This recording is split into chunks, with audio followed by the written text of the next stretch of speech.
बुद्ध की कहानियों में ना एक कमाल की बात है, वो आज भी हजारों साल बाद भी उतनी ही असरदार लगती हैं। आज हम ऐसी ही दो कहानियों पर बात करेंगे। ये हमें सिखाएंगी कि सबसे गहरे अंधेरे से भी रोशनी का रास्ता कैसे मिल सकता है। अच्छा, जरा सोचिए, एक बेरहम सीरियल किलर और एक माँ जो अपने बच्चे के गम में डूबी हुई है। इन दोनों में क्या कुछ भी कॉमन हो सकता है? पहली नजर में तो बिल्कुल नहीं लगता, है ना? लेकिन बुद्ध की नजर से देखें तो इन दोनों की जो ट्रांसफॉर्मेशन की कहानी है वो एक ही सच की तरफ इशारा करती है। तो हमारी कहानियों के जो दो किरदार हैं ना, वो बिल्कुल दो अलग सिरों पर खड़े हैं। एक तरफ है अंगुलीमाल, जिसका नाम सुनते ही लोग कांप उठते थे, आतंक का दूसरा नाम था वो। और दूसरी तरफ है किसा गोतमी, एक माँ जो शायद दुनिया के सबसे बड़े दुख से गुजर रही थी। तो चलिए कहानी की शुरुआत करते हैं अंगुलीमाल से, वही डाकू जिसकी उंगलियों की माला वाली कहानी सुनकर लोगों की सच में रूह कांप जाती थी। हुआ ये कि बुद्ध जब उस जंगल की तरफ बढ़ने लगे तो गांव वाले दौड़कर आए उन्हें रोकने के लिए। उन्होंने गिड़गिड़ाते हुए कहा, उस रास्ते पर मत जाइए। लेकिन बुद्ध वो बिल्कुल शांत भाव से आगे बढ़ते रहे। ऐसा लगा जैसे उन्हें किसी चीज का कोई डर ही नहीं है। और फिर कुछ ऐसा हुआ जो अंगुलीमाल की समझ से बिल्कुल बाहर था। सोचिए, वो अंगुलीमाल जो भागते हाथी तक को पकड़ लेता था, अपनी पूरी ताकत से दौड़ रहा था, लेकिन बुद्ध को छू तक नहीं पा रहा था। और बुद्ध वो तो बस अपनी नॉर्मल चाल में आराम से चल रहे थे। अब इस अजीब सी बात से वो थक गया, उसका सिर चकरा गया और वो जोर से चिल्लाया, रुको ओ सन्यासी रुको। और बुद्ध के जवाब में जो शब्द निकले ना, उनमें इतनी ताकत थी कि एक खूंखार हत्यारा वहीं का वहीं जम गया। ये शब्द किसी भी तलवार से ज्यादा तेज थे, ज्यादा गहरे थे। देखिए, बुद्ध का मतलब सिर्फ कदमों को रोकने से नहीं था, उनका इशारा बहुत गहरा था। वो एक तरह से कह रहे थे, अरे मैं तो रुक गया हूं, मैं तो हिंसा और नफरत के इस चक्कर से बहुत पहले ही बाहर आ चुका हूं अंगुलीमाल।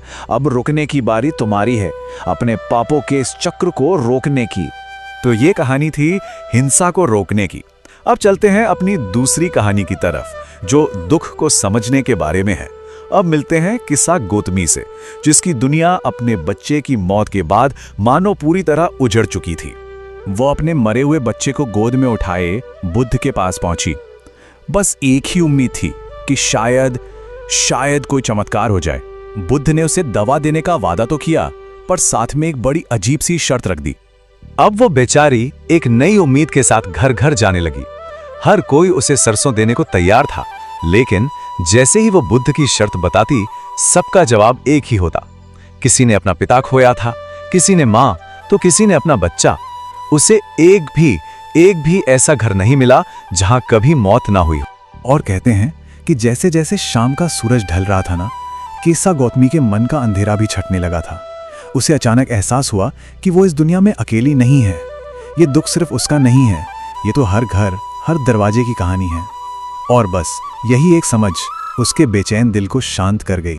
तो सवाल यह है, एक हत्यारा और एक दुखी माँ, बुद्ध ने इन दोनों को ऐसी कौन सी दवा दी? जवाब है, कोई चमत्कार नहीं, बल्कि समझ का एक बहुत ही गहरा सबक। दोनों ही तकलीफ में थे, इसमें कोई शक नहीं, लेकिन उनकी तकलीफ की वजहें अलग थीं। अंगुलीमाल वो अपने ही किए हुए कर्मों के बोझ के नीचे दबा हुआ था। वहीं किसा गोतमी वो जिंदगी की एक कड़वी सच्चाई से जूझ रही थी कि यहाँ कुछ भी हमेशा के लिए नहीं रहता। तो बुद्ध की दवा क्या थी? कोई जादू की गोली नहीं थी। अंगुलीमाल के लिए उन्होंने एक पहेली जैसी बात कही, ताकि वो अपने एक्शन पर, अपने बाहरी कामों पर सोचें। और किसा गोतमी हो एक ऐसा काम दिया जिसने उसके अंदर के नजरिए को ही बदल कर रख दिया। मतलब दोनों ही मामलों में इलाज बाहर से नहीं आया, इलाज अंदर से आया। अंगुलीमाल की कहानी हमें कर्म का सिद्धांत समझाती है। सीधा सा हिसाब है, जो बोएंगे वही काटेंगे। हाँ, उसका मन बदल गया, वो सुधर गया, लेकिन उसके पुराने कर्मों का हिसाब वो तो बाकी था, और वो कर्ज तो उसे चुकाना ही था। दूसरी तरफ किसा गोतमी की कहानी हमें अनित्यता के बारे में बताती है। मतलब कुछ भी परमानेंट नहीं है, सब कुछ बदलता है। जब उसे ये बात समझ आ गई कि यहाँ हर चीज को एक दिन जाना ही है, बिछड़ना जिंदगी का नियम है, तो उसका अपना गम उसे उतना बड़ा नहीं लगा। तो फिर इन दोनों का आगे चलकर क्या हुआ? क्या सिर्फ मन बदल लेने से सब कुछ ठीक हो जाता है? चलिए देखते हैं कि इन दोनों के रास्तों का अंजाम क्या हुआ। अंगुलीमाल भिक्षु तो बन गया, लेकिन उसका अतीत वो कहाँ जाने वाला था। जब वो भिक्षा मांगने गांव में जाता तो लोग उसे पत्थर मारते थे।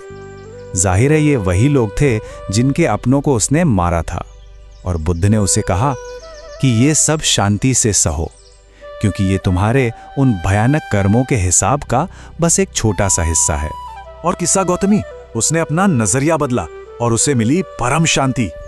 कमाल की बात यह है कि उसने अपने सबसे बड़े दुख को ही ज्ञान का जरिया बना लिया और वो अरहत बन गई, मतलब एक ऐसा इंसान जिसने जिंदगी की सच्चाई को पूरी तरह से जान लिया हो।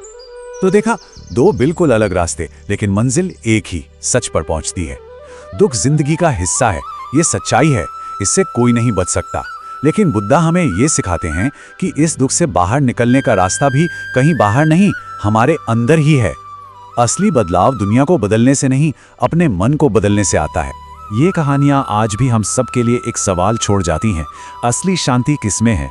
हमारे आसपास की दुनिया को बदलने में, या उस दुनिया को देखने का अपना नजरिया बदलने में? चाहे हमारी लड़ाई अंगुलीमाल की तरह बाहरी दुनिया से हो या किस्सा गौतमी की तरह अपने अंदर के दुख से, जवाब शायद एक ही जगह मिलता है, हमारे अपने मन के अंदर।